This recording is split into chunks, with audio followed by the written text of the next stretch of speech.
நேற்று டிசம்பர் 10 சர்வதேச மனித உரிமைகள் தினம். இந்த மனித உரிமைகள் தினத்திலே தங்களது இழக்கப்பட்ட உறவுகள், தங்களது காணாமல் செய்யப்பட்ட உறவுகளை பற்றி ஞாபகப்படுத்தி தங்களுடைய எதிர்ப்புகளை பதிவு செய்து இதுவரை உறுதியான நடவடிக்கைகள் எதுவும் எடுக்கப்படவில்லை என்று அந்த வலிந்து காணாமலாக்கப்பட்டவர்களது உறவினர்கள் நேற்றைய நாளில் பல்வேறு இடங்களில் தங்களுடைய கவன ஈர்ப்பு போராட்டங்களை நடத்தியிருந்தார்கள். யாழ்ப்பாணத்தில் முன்னெடுக்கப்பட்ட இந்த போராட்டம் நேற்று காலை 10 மணியளவில் யாழ்ப்பாண பொது நூலகம் ஒன்றில் இடம்பெற்றிருந்தது. பொதுமக்கள் இதன் போது வலிந்து காணாமலாக்கப்பட்டவர்களுடைய உறவினர்கள், சிவில் அமைப்பினர், பொதுமக்கள் உட்பட பல பேரும் இதில் கலந்து கொண்டிருந்தார்கள்.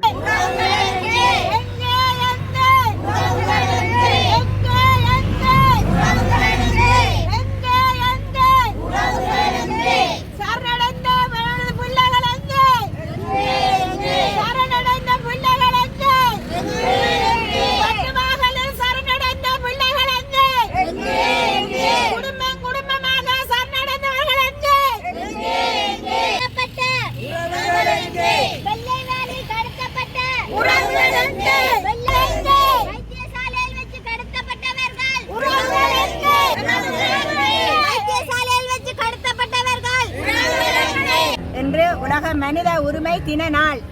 ஆனால் எங்களுக்கு என்றுமே எங்களுக்கு கருப்பு தினம்தான். ஏனெனில் எங்கட பிள்ளைகள், காணாமல் ஆக்கப்பட்ட பிள்ளைகள், சரணடைந்த குடும்பமா சரணடைந்த பிள்ளைகள், அது எங்கட பிள்ளைகள். எங்களுக்கு எப்ப எங்கட பிள்ளைகள் எல்லாம் வந்து சேரினமோ அன்றுதான் நாங்கள் இந்த தினங்களை எல்லாரையும் நாங்கள் அனுசரித்து நாங்கள் கொண்டாடுவோம். வவுனியாவிலும் வலிந்து காணாமலாக்கப்பட்ட உறவுகளின் சங்கத்தினர் ஆர்ப்பாட்ட பேரணியை நடத்தியிருந்தார்கள். இதன் போது காணாமலாக்கப்பட்டோரின் உறவுகள் தீச்சட்டியை கையில் ஏந்தியவாறு வவுனியா கந்தசாமி ஆலயத்துக்கு முன்பாக இந்த பேரணியை முன்னெடுத்தி தங்களுடைய காணாமல் ஆக்கப்பட்ட உறவுகளது புகைப்படங்களை தாங்கி கண்ணீர் மல்க உணர்ச்சி பெருக்கோடு தங்களுடைய எதிர்ப்புகளை வெளிப்படுத்தியிருந்தார்கள். குறிப்பாக தங்களது காணாமலாக்கப்பட்ட உறவுகளை கண்டுபிடித்து தருகின்ற நடவடிக்கைகளில் அரசாங்கம் ஈடுபட வேண்டும், சர்வதேச அமைப்புகள் இது பற்றி இன்னும் அதிகமான கவனம் செலுத்த வேண்டும் என்று அவர்கள் வலியுறுத்தி இருந்தது மிக முக்கியமான ஒன்று.